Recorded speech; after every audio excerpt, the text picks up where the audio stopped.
ইন্নাল হামদুলিল্লাহি নাহমাদুহু নাস্তাঈনুহু ওয়া নাস্তাগফিরুহু ওয়া নাউযু বিল্লাহি মিন শুরুরি আনফুসিনা ওয়া মিন সাইয়্যাতি আমালিনা মান ইয়াহদিহিল্লাহু ফালা মুদিল্লা লাহু ওয়া মান ইউদ্লিল ফালা হাদিয়া লাহু আশহাদু আল লা ইলাহা ইল্লাল্লাহু ওয়াহদাহু লা শারীকা লাহু ওয়া আশহাদু আন্না মুহাম্মাদান আবদুহু ওয়া রাসূলুহু আম্মা বা'দ। আউযু বিল্লাহি মিনাশ শাইতানির রাজীম। বিসমিল্লাহির রহমানির রহিম। রব্বি ইশরাহ লি সাদরি ওয়া ইয়াসসির লি আমরি ওয়া হলুল উকতাদাম মিনাল লিসানি ইয়াফকাহু কওলি। আসসালামু আলাইকুম ওয়া রাহমাতুল্লাহি ওয়া বারাকাতুহু। ভাই বোনেরা, আমরা যে বুখারী শরীফের সিরিজ শুরু করেছিলাম তার থেকে আজকে আমরা 99তম ভিডিও পোস্ট করতে যাচ্ছি। ইনশাআল্লাহ আজকের ভিডিওতে আমরা হজ অধ্যায়কে কন্টিনিউ করব। তাহলে আজকের ভিডিও শুরু করা যাক। বিসমিল্লাহির রহমানির রহিম। মুহরিম ব্যক্তি যে ধরনের পোশাক পরিধান করতে পারবে না। 1444 নম্বর হাদিস। হযরত আব্দুল্লাহ ইবনে উমর রাদিয়াল্লাহু তাআলা আনহু থেকে বর্ণিত, এক ব্যক্তি বলল, হে আল্লাহর রাসূল, মুহরিম ব্যক্তি কিরূপ বস্ত্র পরিধান করবে? রাসূলুল্লাহ সাল্লাল্লাহু আলাইহি ওয়াসাল্লাম বললেন, মুহরিম ব্যক্তি কামিজ, পাগড়ি, পায়জামা, টুপি ও মোজা ব্যবহার করবে না। তবে যার জুতা নেই সে মোজা পরিধান করতে পারবে, কিন্তু মোজা দুটির পায়ের গোছার নিচ্ছতে কেটে ফেলতে হবে। আর জাফরান বা ওয়ারেসের সুগন্ধি লাগানো কোনো বস্ত্র পরিধান করবে না। 1445 নম্বর হাদিস। হযরত ইবনে আব্বাস রাদিয়াল্লাহু তাআলা আনহু থেকে বর্ণিত, উসামা রাদিয়াল্লাহু তাআলা আনহু নবী করিম সাল্লাল্লাহু আলাইহি ওয়াসাল্লামের বাহনে আরাফাত হতে মুজদালিফা পর্যন্ত তার পিছনে উপবিষ্ট ছিলেন। তারপর নবী করিম সাল্লাল্লাহু আলাইহি ওয়াসাল্লাম মুজদালিফা হতে মিনা পর্যন্ত ফজলকেও পিছনে উঠিয়ে নিলেন। রাবি ইবনে আব্বাস বলেন, তারা উভয়ই উসামা ও ফজল বলেছেন, নবী করিম সাল্লাল্লাহু আলাইহি ওয়াসাল্লাম জামরাতুল আকাবায় প্রস্তর নিক্ষেপের পূর্ব পর্যন্ত তালবিয়া পাঠ করেছিলেন। মুহরিম ব্যক্তি যে ধরনের কাপড় পরিধান করবে। 1446 নম্বর হাদিস। হযরত আব্দুল্লাহ ইবনে আব্বাস রাদিয়াল্লাহু তাআলা আনহু থেকে বর্ণিত, তিনি বলেন, নবী করিম সাল্লাল্লাহু আলাইহি ওয়াসাল্লাম এবং তার সাহাবায়ে কেরাম তেল মাখা, চিরুনি করা এবং লুঙ্গি ও চাদর পরার পর মদিনা হতে যাত্রা করলেন। নবী করিম সাল্লাল্লাহু আলাইহি ওয়াসাল্লাম জাফরানি রঙের এমন কাপড় যা হতে শরীরে রং লাগতে পারে তা ছাড়া অন্য যে কোনো চাদর বা লুঙ্গি পরিধান করতে নিষেধ করেননি।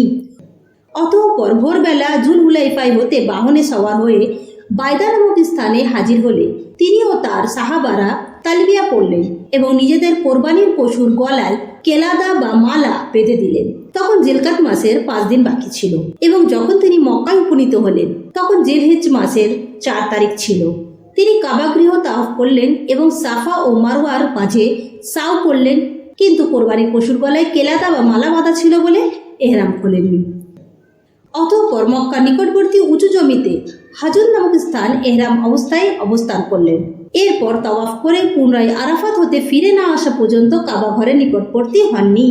অবশ্য তার সাহাবাদেরকে তাওয়াফ করে সাফা মারওয়ার মধ্যে সাও করতে এবং মাথার চুল কেটে এহরাম খুলতে নির্দেশ দিলেন। যাদের সাথে কোরবানির পশু ছিল না, এই নির্দেশ তাদের জন্য ছিল। এটা ছাড়াও যার সাথে স্ত্রী ছিল তার সাথে সহবাস করা এরপর হতে বৈধ বলে জানিয়ে দিলেন। সাথে সাথে সুগন্ধি ব্যবহার ও অন্য কাপড় পরিধানেরও অনুমতি দিলেন। জুলহুলাইফাতে অবস্থান করে রাত যাপন। 1447 নম্বর হাদিস। হযরত আনাস ইবনে মালিক রাদিয়াল্লাহু তাআলা আনহু থেকে বর্ণিত, তিনি বলেন, নবী করিম সাল্লাল্লাহু আলাইহি ওয়াসাল্লাম মদিনায় 4 রাকাত নামাজ আদায় করে রওনা হয়েছেন এবং জুলহুলাইফায় পৌঁছে 2 রাকাত নামাজ পড়েছেন আর সেখানেই সকাল পর্যন্ত রাত যাপন করেছেন। পরে বাহনে আরোহণ করে তার সোজা হয়ে দাঁড়ালে তালবিয়া পাঠ শুরু করেছেন। রাসূলুল্লাহ সাল্লাল্লাহু আলাইহি ওয়াসাল্লাম ভোর পর্যন্ত জুলহুলাইফায় অবস্থান করেন। 1448 নম্বর হাদিস। হযরত আনাস ইবনে মালিক রাদিয়াল্লাহু তাআলা আনহু থেকে বর্ণিত, হজের সফরে মদিনা থেকে জোহরের নামাজ 4 রাকাত পড়ে যাত্রা করলেন এবং জুলহুলাইফায় পৌঁছে আসরের নামাজ 2 রাকাত আদায় করলেন। তিনি বলেন, আমার মনে হয় নবী করিম সাল্লাল্লাহু আলাইহি ওয়াসাল্লাম সেখানে রাত যাপন করেছিলেন এবং সকাল পর্যন্ত অবস্থান করেছিলেন। উচ্চ স্বরে তালবিয়া পড়া। 1449 নম্বর হাদিস। হযরত আনাস ইবনে মালিক রাদিয়াল্লাহু তাআলা আনহু থেকে বর্ণিত, তিনি বলেন, হজের সফরে যাত্রার সময় নবী করিম সাল্লাল্লাহু আলাইহি ওয়াসাল্লাম মদিনায় জোহরের নামাজ 4 রাকাত এবং জুলহুলাইফায় পৌঁছে আসরের নামাজ 2 রাকাত পড়েছেন। আমি সকলকে উচ্চস্বরে হজ ও উমরার তালবিয়া পাঠ করতে শুনেছি। তালবিয়া পাঠ করা। 1450 নম্বর হাদিস। হযরত আব্দুল্লাহ ইবনে উমর রাদিয়াল্লাহু তাআলা আনহু থেকে বর্ণিত, নবী করিম সাল্লাল্লাহু আলাইহি ওয়াসাল্লামের তালবিয়া হলো لبيك اللهم لبيك لبيك لا شريك لك لبيك إن الحمد والنعمة لك والملك لا شريك لك। হে মাবুদ, তোমার আহ্বানে সাড়া দিয়ে আমি উপস্থিত আছি, তোমার কোনো শরিক নেই, এ কথার সাক্ষ্য প্রদানের জন্য আমি হাজির আছি। সকল প্রশংসা ও নিয়ামত একমাত্র তোমারই, এই ঘোষণা প্রদানের জন্যও আমি হাজির ও প্রস্তুত আছি। আর একচ্ছত্র রাজত্ব ও বাদশাহী তোমারই, তোমার কোনো শরিক নেই। 1451 নম্বর হাদিস। হযরত আয়েশা রাদিয়াল্লাহু তাআলা আনহা থেকে বর্ণিত, তিনি বলেন, আমি অবশ্যই জানি নবী করিম সাল্লাল্লাহু আলাইহি ওয়াসাল্লাম কিভাবে তালবিয়া পড়তেন। তার তালবিয়া ছিল لبيك اللهم لبيك لبيك لا شريك لك لبيك إن الحمد والنعمة لك والملك لا شريك لك। অর্থাৎ, হে প্রভু, তোমার ডাকে সাড়া দিয়ে আমি হাজির আছি, তোমার কোনো শরিক নেই, এই সাক্ষ্য দেওয়ার জন্য উপস্থিত। সকল প্রশংসা ও নিয়ামত কেবলমাত্র তোমারই, এ ঘোষণা দিতেও আমি উপস্থিত আছি। 1452 নম্বর হাদিস। হযরত আনাস রাদিয়াল্লাহু তাআলা আনহু থেকে বর্ণিত, তিনি বলেন, হজের সফরে যাওয়ার সময় রাসূলুল্লাহ সাল্লাল্লাহু আলাইহি ওয়াসাল্লাম মদিনায় 4 রাকাত নামাজ আদায় করলেন এবং সফরে রওনা হওয়ার পর যুলহুলাইফার পৌঁছে আসরের নামাজ 2 রাকাত পড়লেন। এই সময় আমরাও তার সাথে ছিলাম। তিনি সেখানে রাত যাপন করলেন এবং ভোর হলে বাহনে আরোহণ করে বাইদা পৌঁছে আল্লাহর প্রশংসা করলেন, তাসবিহ পাঠ করলেন এবং তাকবীর বললেন। এরপর হজ ও উমরার তালবিয়া পাঠ করলে অন্য সকলেও হজ ও উমরার তালবিয়া পাঠ করল। অতঃপর আমরা মক্কায় উপনীত হলে তিনি লোকদেরকে উমরা করার পর এহরাম খুলে ফেলতে আদেশ করলেন। সকলেই এহরাম খুলে ফেলল। তারপর তালবিয়ার দিন এলে হজের জন্য তালবিয়া পাঠ করল। রাবি বলেন, রাসূলুল্লাহ সাল্লাল্লাহু আলাইহি ওয়াসাল্লাম কতগুলো উটকে খাড়া করে কোরবানি করলেন এবং পূর্বের বছর তিনি মদিনায় শিং বিশিষ্ট সাদা কালো রঙের 2টি দুম্বা কোরবানি করেছিলেন। সাওয়ারি আরোহীকে নিয়ে দাঁড়িয়ে গেলে তালবিয়া পাঠ শুরু করবে। 1453 নম্বর হাদিস। হযরত ইবনে উমর রাদিয়াল্লাহু তাআলা আনহু থেকে বর্ণিত, তিনি বলেন, সাওয়ারির পিঠে আরোহণ করার পর তা যথারীতি দাঁড়িয়ে গেলে নবী করিম সাল্লাল্লাহু আলাইহি ওয়াসাল্লাম তালবিয়া পাঠ করতেন। কিবলার দিকে মুখ করে ইহরাম বাঁধা ও তালবিয়া পাঠ করা। 1454 নম্বর হাদিস। নাফি রহমতুল্লাহি থেকে বর্ণিত, তিনি বলেন, হযরত ইবনে উমর রাদিয়াল্লাহু তাআলা আনহু হজ বা উমরার উদ্দেশ্যে মক্কা যাওয়ার সিদ্ধান্ত করলে সুগন্ধিবিহীন তেল মাখতেন, যুলহুলাইফার মসজিদে পৌঁছে নামাজ পড়তেন, তারপর বাহনে আরোহণ করতেন। তা ঠিক মতো দাঁড়িয়ে গেলে বা রওনা দেওয়ার জন্য প্রস্তুত হলে তিনি ইহরাম বাঁধতেন এবং বলতেন, আমি নবী করিম সাল্লাল্লাহু আলাইহি ওয়াসাল্লামকে এইরূপই করতে দেখেছি। কোনো উপত্যকা বা নিম্নভূমিতে নামার সময় তালবিয়া পাঠ করা। 1455 নম্বর হাদিস। মুজাহিদ রহমতুল্লাহি থেকে বর্ণিত, আমরা হযরত ইবনে আব্বাস রাদিয়াল্লাহু তাআলা আনহুর নিকট ছিলাম। এই সময় সকলে দাজ্জাল সম্পর্কিত আলোচনা আরম্ভ করল। একজন বলল, নবী করিম সাল্লাল্লাহু আলাইহি ওয়াসাল্লাম বলেছেন, তার ললাটে কাফির শব্দটি লেখা থাকবে। রাবি বলেন, এ কথা শ্রবণান্তে হযরত ইবনে আব্বাস রাদিয়াল্লাহু তাআলা আনহু বললেন, এ কথা আমি শ্রবণ করিনি, তবে তিনি মুসা আলাইহিস সালাম সম্পর্কে বলেছেন, আমি যেন দেখছি যখন তিনি নিম্নভূমিতে নামছেন তখন তালবিয়া পড়ছেন। 1456 নম্বর হাদিস। নবী পত্নী হযরত আয়েশা রাদিয়াল্লাহু তাআলা আনহা থেকে বর্ণিত, তিনি বলেন, আমরা বিদায় হজ্জে নবী করিম সাল্লাল্লাহু আলাইহি ওয়াসাল্লামের সাথে যাত্রা করলাম। আমরা সকলেই উমরার উদ্দেশ্যে ইহরাম বাঁধলাম, কিন্তু নবী করিম সাল্লাল্লাহু আলাইহি ওয়াসাল্লাম বললেন, যাদের নিকট কোরবানির পশু আছে তারা হজের জন্য ইহরাম বেঁধে নাও এবং হজ ও উমরা সম্পন্ন না করা পর্যন্ত ইহরাম খুলবে না। আয়েশা রাদিয়াল্লাহু তাআলা আনহা বলেন, আমি হায়েজ অবস্থায় মক্কায় উপনীত হলাম, সুতরাং আমি খানায় কাবার তাওয়াফ ও সাফা মারওয়ার সাও করলাম না। আমি এ বিষয়ে নবী করিম সাল্লাল্লাহু আলাইহি ওয়াসাল্লামের নিকট অভিযোগ করলে তিনি আমাকে বললেন, চুলের বেনি খুলে ফেলো এবং চুল আঁচড়িয়ে উমরাহ নিয়ত পরিত্যাগ করে শুধু হজের জন্য ইহরাম বেঁধে নাও। হযরত আয়েশা রাদিয়াল্লাহু তাআলা আনহা বলেন, আমি তাই করলাম। অতঃপর আমাদের হজ শেষ হলে নবী করিম সাল্লাল্লাহু আলাইহি ওয়াসাল্লাম আমাকে আব্দুর রহমান ইবনে আবু বকর অর্থাৎ আমার ভাইয়ের সাথে তানিমে পাঠালেন। আমি সেখানে হতে ইহরাম বেঁধে উমরাহ আদায় করলাম। এরপর নবী করিম সাল্লাল্লাহু আলাইহি ওয়াসাল্লাম বললেন, এটাই তোমার উমরাহর ইহরাম বাঁধার স্থান। আয়েশা রাদিয়াল্লাহু তাআলা আনহা বলেন, যারা উমরাহ আদায়ের জন্য ইহরাম বেঁধেছিল তারা বাইতুল্লাহর তাওয়াফ করল, সাফা ও মারওয়ার মাঝে সাও করল এবং মিনা হতে ফেরার পর আবার খানা কাবার তাওয়াফ করল। রাসূলুল্লাহ সাল্লাল্লাহু আলাইহি সাল্লামের সময় যারা তার অনুকরণে এহরাম বেঁধেছেন। 1457 নম্বর হাদিস। জাবির রাদিয়াল্লাহু তাআলা আনহু থেকে বর্ণিত, নবী করিম সাল্লাল্লাহু আলাইহি সাল্লাম হযরত আলী রাদিয়াল্লাহু তাআলা আনহুকে তার ইহরাম ঠিক করার জন্য হুকুম করেছিলেন। অতঃপর হযরত জাবির রাদিয়াল্লাহু তাআলা আনহু হযরত সুরাকা রাদিয়াল্লাহু তাআলা আনহুর কথা বর্ণনা করেছেন। হযরত সুরাকা রাদিয়াল্লাহু তাআলা আনহু বলেন, মুহাম্মদ ইবনে জুরাইজ হতে এতটুকু অতিরিক্ত বর্ণনা করেছেন যে নবী করিম সাল্লাল্লাহু আলাইহি সাল্লাম আলীকে প্রশ্ন করলেন, হে আলী, তুমি কিসের ইহরাম বেঁধেছো? হযরত আলী রাদিয়াল্লাহু তাআলা আনহু বললেন, যার ইহরাম নবী করিম সাল্লাল্লাহু আলাইহি সাল্লাম বেঁধেছেন, আমিও তার ইহরাম বেঁধেছি।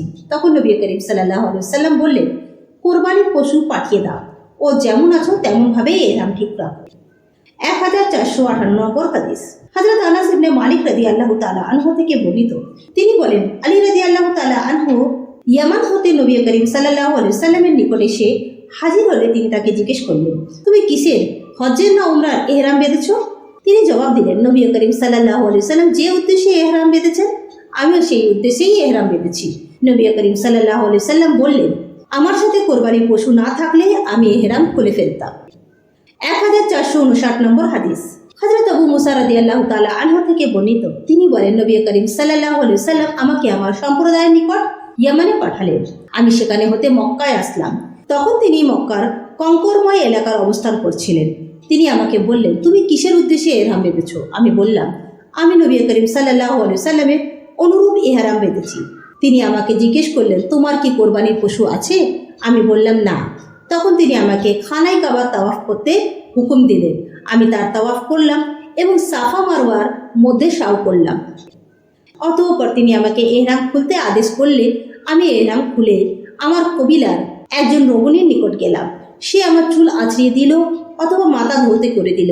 হযরত উমর রাদিয়াল্লাহু তাআলা আনহু তার খেলাফতকালে এই সম্পর্কে বললেন, আমরা যদি আল্লাহর কিতাবের নির্দেশ গ্রহণ করি তবে আল্লাহর কিতাব আমাদেরকে পূর্ণ করার নির্দেশ প্রদান করে। মহান আল্লাহ বলেছেন, তোমরা আল্লাহর উদ্দেশ্যে হজ ও উমরা পূর্ণ করো। অপরদিকে আমরা নবী করিম সাল্লাল্লাহু আলাইহি সাল্লামের তরিকাকে গ্রহণ করি, তবে তো তিনি কোরবানি না করা পর্যন্ত ইহরাম খোলেননি। 1460 নম্বর হাদিস। হযরত আয়েশা রাদিয়াল্লাহু তাআলা আনহা থেকে বর্ণিত, তিনি বলেন, আমরা হজের মাসে হজের রাতে হজের সময় রাসূলুল্লাহ সাল্লাল্লাহু আলাইহি সাল্লামের সাথে রওনা হলাম এবং শরীফ নামক স্থানে উপনীত হয়ে থামলাম। আয়েশা রাদিয়াল্লাহু তাআলা আনহা বলেন, রাসূলুল্লাহ সাল্লাল্লাহু আলাইহি সাল্লাম তার সাহাবীদের নিকট পৌঁছে বললেন, তোমাদের মধ্যে যার সাথে কোরবানির পশু নেই সে এই ইহরামকে উমরাহর ইহরামে পরিণত করতে চাইলে তা করতে পারো, আর যার সাথে কোরবানির পশু আছে সে তদরূপ করবে না। আয়েশা রাদিয়াল্লাহু তাআলা আনহা বলেন, রাসূলুল্লাহ সাল্লাল্লাহু আলাইহি সাল্লামের সাহাবাদের মধ্যে কেউ এই নির্দেশ মোতাবেক কাজ করলো এবং কেউ করলো না। রাসূলুল্লাহ সাল্লাল্লাহু আলাইহি সাল্লাম তার কতিপয় সাহাবী দীর্ঘ সময় ইহরাম অবস্থায় থাকতে সক্ষম ছিলেন এবং তাদের সাথে কোরবানির পশুও ছিল, সুতরাং তারা কেবল উমরাহ করেই ইহরাম খুলতে পারলেন না। আয়েশা রাদিয়াল্লাহু তাআলা আনহা বলেন, এরপর রাসূলুল্লাহ সাল্লাল্লাহু আলাইহি সাল্লাম আমার নিকট এলেন। আমি তখন কাঁদছিলাম। তা দেখে তিনিই বললেন, হে পাগলিনী, তুমি কাঁদছো কেন? আমি বললাম, আপনার সাহাবীদেরকে যা বলেছেন তা আমি শুনেছি, এখন তো আমি উমরা করতে পারছি না। তিনি জিজ্ঞেস করলেন, কেন, কি হয়েছে? আমি বললাম, আমি তো নামাজ পড়ছি না, অর্থাৎ আমার মাসিক হয়েছে, তাতে তোমার কোনো ক্ষতি নেই। তুমি তো আদমের কন্যাদেরই অন্যতম, তাদের সকলের জন্য যা নির্দিষ্ট আছে তোমার জন্য ঠিক তা নির্দিষ্ট আছে। তুমি তোমার হজের সিদ্ধান্ত ঠিক রাখো, সম্ভবত আল্লাহ তোমাকে উমরার করার সুযোগও দিতে পারেন। আয়েশা রাদিয়াল্লাহু তাআলা আনহা বলেন, পরে আমরা হজের উদ্দেশ্যে যাত্রা করলাম এবং মিনায় পৌঁছালাম আর সেখানেই পবিত্রতা লাভ করলাম। তারপর মিনা হতে ফিরে খানা কাবায় তাওয়াফ করলাম। তিনি বলেন, অতঃপর আমি রাসূলুল্লাহ সাল্লাল্লাহু আলাইহি সাল্লামের সাথে শেষ যাত্রাকারী দলের সঙ্গে যাত্রা করলাম। কাফেলা মুহাসাবে পৌঁছলে আমরাও রাসূলুল্লাহ সাল্লাল্লাহু আলাইহি সাল্লামের সাথে সেখানে পৌঁছালাম। তিনি আব্দুর রহমান ইবনে আবু বকরকে ডেকে বললেন, তোমার ভগ্নীকে নিয়ে হেরেমের বাইরে চলে যাও, সেখানে হতে সে উমরার জন্য ইহরাম বেঁধে চলে আসবে। তোমাদের আগমন পর্যন্ত আমি অপেক্ষা করতে থাকবো। আয়েশা রাদিয়াল্লাহু তাআলা আনহা বলেন, এরপর আমরা দুজন উমরাহের উদ্দেশ্যে বের হলাম এবং আমিও সে তাওয়াফ সমাপ্ত করে ভোর হওয়া পূর্বেই রাসূলুল্লাহ সাল্লাল্লাহু আলাইহি সাল্লামের সাথে মিলিত হলাম। তিনি জিজ্ঞেস করলেন, তোমরা কি উমরাহ করেছো? আমি বললাম, হ্যাঁ। সুতরাং এরপর তিনি সাহাবীদেরকে রওনা হতে আদেশ দিলেন। তারপর সকলেই মদিনার দিকে যাত্রা করলেন। 1461 নম্বর হাদিস হযরত আয়েশা রাদিয়াল্লাহু তাআলা আনহা থেকে বর্ণিত। তিনি বলেন, আমরা নবী করিম সাল্লাল্লাহু আলাইহি সাল্লামের সাথেই যাত্রা করলাম। হজ আদায় করা ছাড়া আমাদের অন্য কোনো নিয়ত ছিল না। মক্কায় পৌঁছে আমরা খানায় কাবা তাওয়াফ করলাম। যারা কোরবানির পশু সাথে আনেনি, নবী করিম সাল্লাল্লাহু আলাইহি সাল্লাম তাদেরকে এহরাম খুলে ফেলতে বললেন। সুতরাং যারা কোনো কোরবানির পশু নিয়ে আসেনি তারা এহরাম খুলে ফেলল। নবী করিম সাল্লাল্লাহু আলাইহি সাল্লামের স্ত্রীরাও কোরবানির পশু সাথে না আনার কারণে এহরাম খুলে ফেললেন। হযরত আয়েশা রাদিয়াল্লাহু তাআলা আনহা বলেন, আমি তখন ঋতুবতী অবস্থায় ছিলাম, সুতরাং আমি খানায় কাবা তাওয়াফ করতে পারলাম না। অতঃপর মুসাফির রাতে আমি নবী করিম সাল্লাল্লাহু আলাইহি সাল্লামকে বললাম, হে আল্লাহ রসুল, সকলেই হজ ও ওমরার আদায় করে ফিরবে, আর আমাকে শুধু হজ আদায় করে ফিরতে হবে। শুনে নবী করিম সাল্লাল্লাহু আলাইহি সাল্লাম আমাকে জিজ্ঞেস করলেন, আমরা মক্কায় আসার পরবর্তী রাতগুলোতেও কি তুমি তাওয়াফ করনি? আমি বললাম না। তখন তিনি বললেন, যাও তোমার ভ্রাতার সাথে তানিমে একটি স্থানের নাম, সেখানে গিয়ে এহরাম বাঁধো এবং উমরাহ সম্পন্ন করে অমুক স্থানে ফিরে আসো। সাফিয়া রাদিয়াল্লাহু তাআলা আনহা বললেন, আমার মনে হয় আমি আপনাদের বাধাদানকারী হব। রাসূলুল্লাহ সাল্লাল্লাহু আলাইহি সাল্লাম একথা শুনে মধুর ভৎসনা করে বললেন, ওহে বন্ধা নেড়ে নাড়ি, তুমি কি ইয়াউমুন নাহারে অর্থাৎ কোরবানির দিন তাওয়াফ করনি? সাফিয়া রাদিয়াল্লাহু তাআলা আনহা বলেন, আমি জবাবে বললাম, হ্যাঁ করেছি। তিনি বললেন, তবে কোনো অসুবিধা নেই, তুমি রওনা হও। আয়েশা রাদিয়াল্লাহু তাআলা আনহা বলেন, আমার উমরা শেষ হলে এমন অবস্থায় নবী করিম সাল্লাল্লাহু আলাইহি সাল্লামের সাথে আমার সাক্ষাৎ হলো যে তিনি মক্কায় উচ্চভূমিতে আরোহণ করেছেন আর আমি অবতরণ করছি, অথবা রাবির সন্দেহ আমি আরোহণ করছিলাম এবং তিনি অবতরণ করছিলেন। তো ভাই বোনের, আজকের ভিডিওতে আমরা 99তম ভিডিও পোস্ট করলাম। আজকের ভিডিওতে আমরা হজের অধ্যায়কে কন্টিনিউ করছিলাম। ইনশাআল্লাহ নেক্সট ভিডিওতে আমরা হজের অধ্যায়কে কন্টিনিউ করব। ইনশাআল্লাহ নেক্সট ভিডিওতে আপনাদের সঙ্গে আবার দেখা হবে। আসসালামু আলাইকুম ওয়া রাহমাতুল্লাহি ওয়া বারাকাতুহু।